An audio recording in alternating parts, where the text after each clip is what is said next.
प्रणाम मित्रों, परम पूज्य गुरुदेव और परम वंदनीय माता जी की सूक्ष्म उपस्थिति में आइए स्वाध्याय आरंभ करते हैं। मेरे साथ एक स्वर में बोलेंगे। ओम भूर्भुवः स्वः तत्सवितुर्वरेण्यं भर्गो देवस्य धीमहि धियो यो नः प्रचोदयात्। आज का विषय है जीवन का प्रकाश पथ। जो यह समझ गया कि मेरे भीतर उस सदा रहने वाली शांति का वास है जिसे मैं बाहर ढूंढा करता हूँ तथा जीवन अपनी नैसर्गिक पूर्णता की अभिव्यक्ति है, वह यह भी समझ जाता है कि जिस लक्ष्य केंद्र से मनुष्य को अधिसंचालित होना चाहिए वह और कुछ नहीं वरन उसका अंतस ही है। उसी के परिष्कार की प्रक्रिया को साधना कहते हैं एवं इस साधना के द्वारा जीवन अपने पूर्णोत्सर्ग की यात्रा पर चल पड़ता है। जब ऐसा होता है तो मनुष्य के भीतर की प्रतिभा जागृत होकर उसे दैवी दिशा निर्देश प्रदान करती है एवं तब वह हर प्रकार के व्याधि विकार से मुक्त होकर स्वच्छंद गति को प्राप्त करता है। हमारे भीतर की यह शासक प्रणाली ही अपने पथ की कठिनाइयों के मध्य हमें एकनिष्ठ बनाए रखने में सहायक होती है। आत्मा वह दिव्य अवलंबन है जो प्रत्यक्ष नेत्रों से देखी नहीं जा सकती, न ही उसकी कुछ विशेष स्वरूप है। वह तो जागृत अंतःकरण द्वारा ही समझी जाती है एवं उसका क्रियाकलाप इस जीवन की सुख शांति एवं पूर्ण उत्कर्ष के रूप में ही देखा जाता है। इसके लिए हमें स्वयं को सुगठित करना आना चाहिए। हमें यह बोध होना चाहिए कि जिस शक्ति स्रोत से हम प्रेरित हैं वह और कुछ नहीं वरन हमारी दिव्य संभावना का नाम है।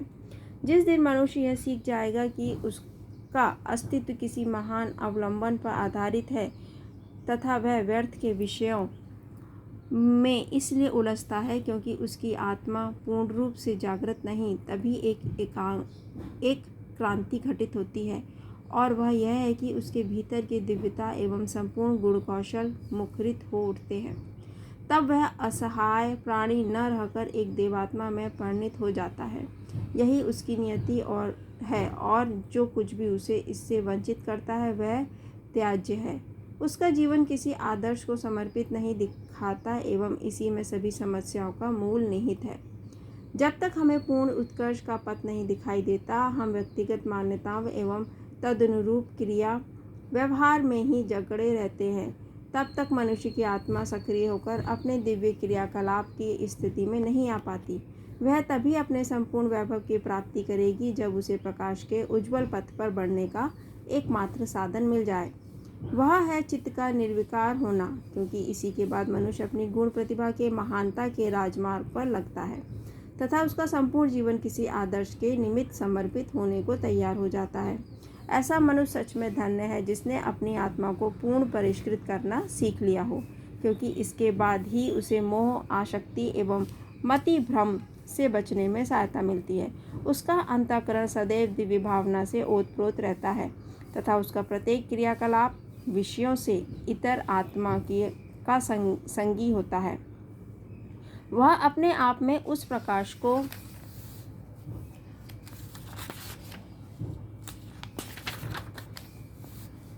धारण करने में समर्थ होता है जिसे कि योगियों ने पूजा है, जो किसी भी गुणवान हृदय की पहचान है तथा जिसके द्वारा वास्तव में मनुष्यता का कल्याण किया जा सकता है।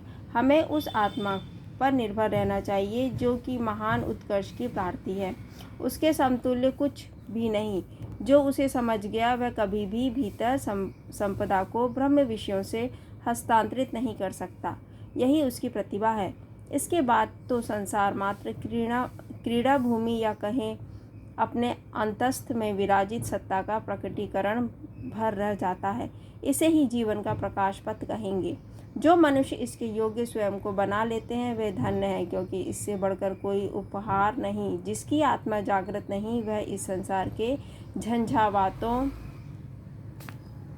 के मध्य कभी भी वास्तविक उत्थान को प्राप्त नहीं हो पाता। इसके लिए तो वह परिपूर्ण निष्ठा चाहिए, जिसके बाद मनुष्य का अंतःकरण स्वयं अपने आदर्श प्रयोजन की पूर्ति कर सके। मनुष्य की आत्मा चाहती है कि वह उसे विकास के पथ पर लाए, परंतु वह तो उसे अंधकार की बेड़ियों में ही जकड़े रहना चाहता है। उसकी इस दुर्दशा का अंत तभी होगा जब उसे अपनी आत्म संपदा का भान हो सके तथा उसका जीवन सदा एक रस अपनी पावन गति को प्राप्त करे। इसके लिए उसे चाहिए कि हर प्रकार के व्याधि विकार से मुक्त हो सर्वतोभावेन ईश्वर की सेवा में जा लगे, जो कि आत्मा की एकनिष्ठ सत्ता का पर्याय है। इसी में प्रेम का निवास है एवं इसी के द्वारा वास्तविक धर्म की प्राप्ति संभव है।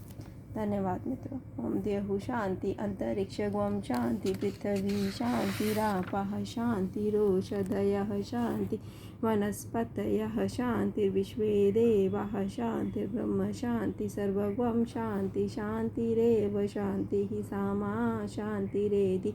ओम शांति शांति शांति, सर्वारिष्ट सुशांति भवतु।